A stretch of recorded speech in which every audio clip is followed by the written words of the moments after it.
Kia ora everybody, Chris Farhi here. Welcome back to the Wynyard Quarter mini-series. So this is going to be the fifth and final part of this whole series, and what I'll be looking at is the residential and I guess some of the mixed-use components of Wynyard Quarter. Now, I find this topic super interesting because the development that's been happening down in Wynyard Quarter is a stark contrast to what's been happening in a lot of other parts of the city, particularly if you compare it to the development that was occurring like 15 to 20 years ago. So that said, let's jump into it.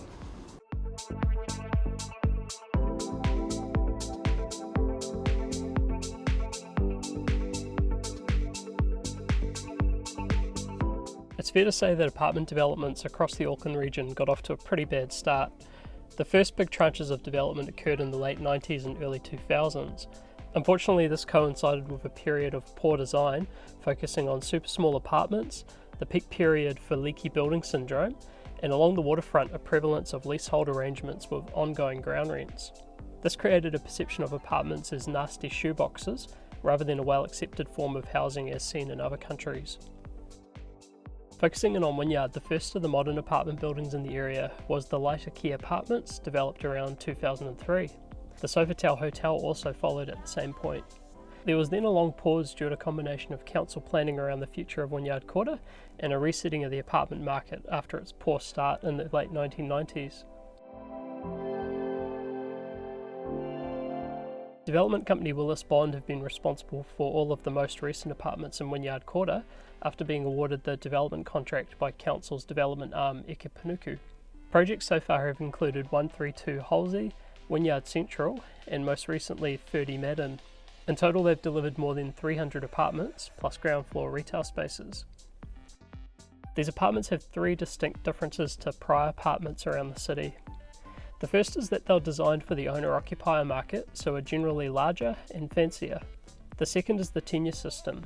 In contrast to the leasehold arrangements with ongoing ground rent, seen in most other waterfront properties, the tenure for the latest apartments features 125-year prepaid terminating leases. So no ground rent for 125 years, but the land gets handed back at that point. This approach has been well accepted by the market as it avoids the risk of ongoing ground rent escalation, and most people are reasonably confident that 125 years is sufficient time for them to live in the apartment. The third point of difference is the focus on sustainable design, with the apartments generally designed to a minimum of a Homestar 7-star rating, which means that they've got very strong energy efficiency. In addition to the apartments in the area, we've also seen the development of two major hotels, the Park Hyatt and the Travelodge.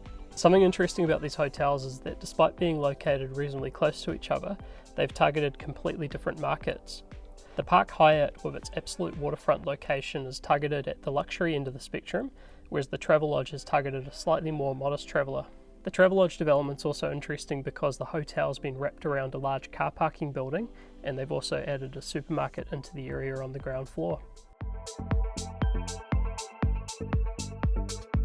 Reflecting on this all, the thing that stands out for me is that good things have taken time.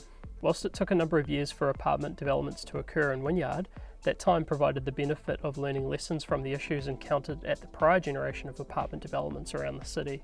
This resulted in a market-accepted leasehold tenure, bigger and better quality apartments focused on owner-occupiers, and designs without the leaky building baggage associated with buildings from the turn of the century. If this area had been developed 20 years earlier, it could well have been a completely different story. So in summary, it was well worth the wait. Alright everybody, so that actually brings us to a conclusion to the Wynyard Quarter mini-series. First off, thanks heaps for smashing that like button, but just generally all the positive comments that have been coming in on YouTube and LinkedIn, really appreciate those. With that said, if you've got any ideas of similar neighbourhoods around Auckland that merit a deep dive, then totally hit us up with a comment or an email. Love to hear about that.